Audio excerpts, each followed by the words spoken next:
حضرت حذیفہ رضی اللہ تعالیٰ عنہ فرماتے ہیں کہ نبی پاک صلی اللہ علیہ وسلم جب کسی چیز سے غم زدہ یا فکر مند ہوتے، نبی پاک صلی اللہ علیہ وسلم کی عادت مبارک تھی کہ جب کسی چیز سے غم زدہ ہو جاتے یا فکر مند ہوتے تو حضور کیا کرتے؟ حضور نماز پڑھتے۔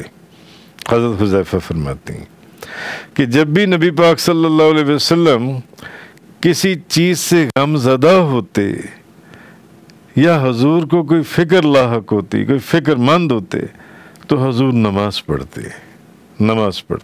تو دونوں اطراف میں نماز قائم کیجیے، اور ابتدائی رات کے کچھ حصوں میں نماز قائم کیجیے۔ تو امام ابو جعفر محمد بن جریر طبری اپنی سند کے ساتھ روایت کرتے ہیں کہ مجاہد اور محمد بن کعب القرظی نے کہا کہ دن کے دونوں طرفوں سے مراد، وہ کہتے ہیں ایک قول یہ کہ دونوں طرفوں سے مراد فجر، ظہر اور عصر کی نماز ہے، فجر، ظہر اور عصر کی نماز ہے دن کے دونوں طرف۔ اچھا، حضرت ابن عباس رضی اللہ تعالی عنہما انہوں نے کہا کہ دن کی دونوں طرفوں سے مراد فجر اور مغرب کی نماز ہے، ظہر اور عصر نہیں ہے، فجر اور مغرب۔ انہوں نے کیا کہا کہ فجر، ظہر اور عصر۔ حضرت ابن عباس رضی اللہ تعالیٰ عنہ فرماتے ہیں نہیں، دونوں طرفوں سے مراد فجر اور ظہر کی نماز ہے،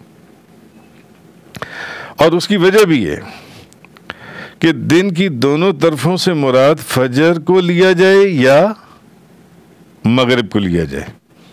دن کے دونوں طرف اگر آپ غور کریں، دونوں طرف فجر کی جو نماز ہے وہ نماز طلوع آفتاب سے پہلے پڑھی جاتی ہے، اور مغرب کی جو نماز ہے وہ نماز غروب آفتاب کے بعد پڑھی جاتی ہے، جن سی ہے غروب آفتاب کی کے بعد پڑھی۔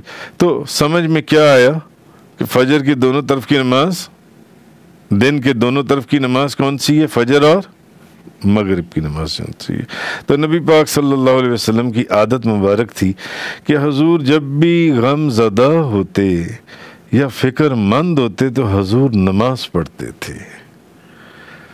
یہ نبی پاک صلی اللہ علیہ وسلم کی سنت ہے۔ کیا ہم میں سے کبھی کسی نے اس سنت کے اوپر عمل کیا؟ جب غم زدہ ہوئے، کل غم زدہ ہوئے تو اپنے غموں کو دوستوں کے ساتھ شیئر کیا، یا جو آپ کا محرم راز ہے جس سے آپ محبت کرتے ہیں اس سے شیئر کیا، فوراً موبائل گھما دیا، شیئر کیا نا۔ تو نبی پاک صلی اللہ علیہ وسلم آپ جب غم زدہ ہوتے یا فکر مند ہوتے تو آپ نماز پڑھتے۔